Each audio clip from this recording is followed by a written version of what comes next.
The sun had barely risen over the dusty ridges when the prison wagon rolled into Dry Creek. The whole town came out to see it, men with folded arms, women with wary eyes, and children peeking from behind their mothers' skirts. No one could believe that Eli Boone, the man who'd once been the finest rancher this side of the Rio Grande, was finally coming home. 5 years he'd been gone. 5 years rotting in Yuma Prison for a crime nobody quite remembered anymore, only that he was guilty because the sheriff said so. And now, here he was, stepping down from that wagon with shackles freshly removed, his boots kicking up the red dust like ghosts from the past. The sheriff, Cal McAllister, a man with a big belly and a bigger sense of humor, slapped him on the shoulder with a forced grin. "Welcome home, Boone," he said. "You've paid your debt. You're a free man now. Go on, start a new life. Choose any woman you want. There's plenty of lonely hearts in this town." The crowd laughed nervously, like they weren't sure if it was a joke or a warning. Eli didn't smile. He just looked past them all, his eyes fixed on something far away, something only he could see. The wind blew across the empty main street, rattling the sign of the saloon.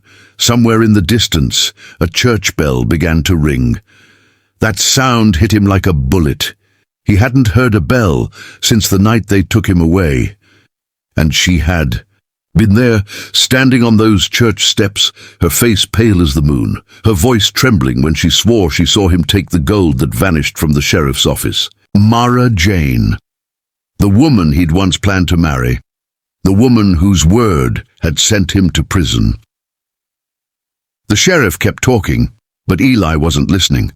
He started walking, slow, deliberate steps toward that little white church. His boots echoed through the silence like judgment. Inside, sunlight spilled through cracked stained glass windows. Dust floated in the air like old memories. A woman knelt by the altar, her head bowed, 2 little girls clinging to her dress. They were twins, maybe 5 years old, with dark hair that shimmered in the morning light. Eli froze in the doorway. Mara turned, and for a long, heavy moment neither of them spoke. Her eyes widened, and her lips parted like she'd seen a ghost. "Eli," she whispered, rising slowly to her feet. "You're alive," he said flatly. Disappointed, the twins hid behind her skirt. The air between them felt thick enough to choke on. "I prayed for you," she said, voice breaking. He tipped his hat slightly. "Don't waste prayers on me, Mara. God stopped listening the night you opened your mouth in court." He turned to leave, but her voice followed him like a plea from the grave. "I had no choice." Eli stopped at the door. "Everyone's got a choice. You made yours." He walked out before she could answer, the wooden floor creaking beneath his boots. Outside, the whole town seemed to be watching him again. He could feel their eyes crawling over him, some filled with pity, others with fear. That night, the saloon was full.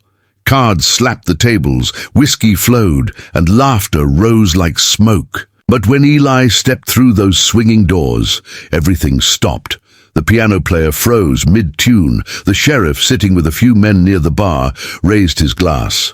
"Boone," he said cheerfully, "glad you're here. Come sit, have a drink. Let bygones be bygones, eh?" Eli didn't move. "I didn't come to drink," he said. "I came to find out who took what wasn't theirs." The sheriff's smile faltered. "Now, son, we don't need trouble." Before he could finish, a chair scraped in the corner. A man with slick hair and nervous eyes stood up and slipped toward the back door. Clay Merrow. Eli's hand twitched near his gun. The sheriff noticed. "Eli," he said, voice tightening, "don't do anything you'll regret." But regret was something Eli had already done too much of. He pushed through the doors and into the night.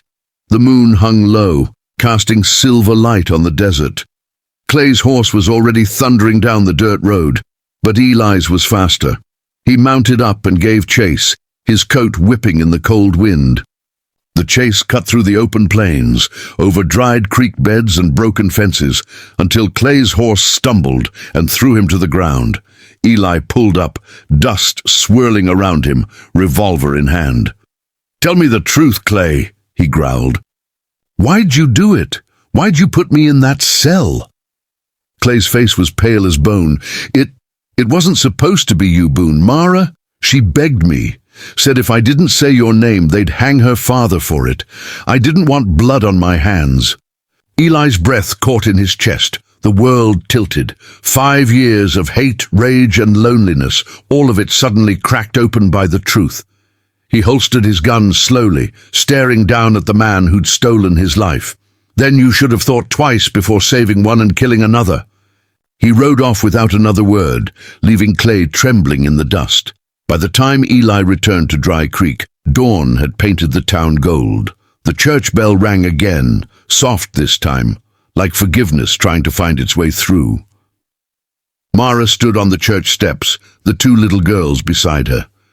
She looked smaller now, worn by years of guilt. "I heard," she said quietly as he approached. "You found Clay." "I found the truth," Eli replied, eyes hard but tired. She swallowed. "They were going to hang my father. I was desperate, Eli. I thought I'd lose everyone I loved." He looked down at the 2 girls. They were staring up at him, same brown eyes as his, same stubborn little chin. His heart stuttered. "Mara," he said slowly. "Who are they?" The woman trembled, tears spilling down her cheeks. "They're yours." The words hit him harder than a bullet. He couldn't breathe, couldn't think. And then one of the girls took a tiny step forward. She pointed a small finger toward Mara and said, in the softest voice imaginable, "Papa, that's her." Her sister echoed, "Papa, that's her." The whole street went silent. Even the sheriff, standing a few yards away, looked pale as ash. Eli dropped to his knees in front of them, his calloused hands trembling as he reached out. The girls didn't hesitate. They wrapped their arms around him like they'd been waiting their whole lives. 5 years lost, 5 years of hate, and all along he had something worth more than revenge. Mara knelt beside him, tears streaming freely now. "I wanted to tell you, but how could I? You'd never forgive me." He looked at her for a long, long moment. The anger, the betrayal, the heartbreak, it all melted into something else. "I should hate you," he said softly, "but I don't. You gave me a reason to come back." Behind them, the sheriff took off his hat, voice low and uneasy. "Boone, you got every right to take her away. She lied, cost you half your life." Eli stood, dust covering his knees. He looked at the woman still crying before him, then at the 2 little girls holding on to her dress. "You said I could choose any woman I wanted, Sheriff," Eli said quietly. The sheriff nodded slowly. "That's right." Eli walked forward, his boots crunching in the dust, and stopped right in front of Mara. He reached out, gently lifting her chin until their eyes met. "I choose the one who already gave me everything I didn't know I had." For the first time in years, a faint smile touched his lips. The twins giggled, hugging both their parents as the morning sun rose behind them, bathing the town in light. No one in Dry Creek said a word. The sheriff turned and walked away, muttering something under his breath about how sometimes justice came in ways no man could plan. From that day on, they said the sound of laughter could be heard from the old Boone ranch every morning, the laughter of 2 little girls running through the fields, and the quiet, steady hum of a man who'd finally found peace. Eli never did seek revenge. He didn't need to. The world had taken 5 years from him, but given him back something no prison could ever destroy: a family and a reason to live again. They say the sheriff never joked again about choosing women.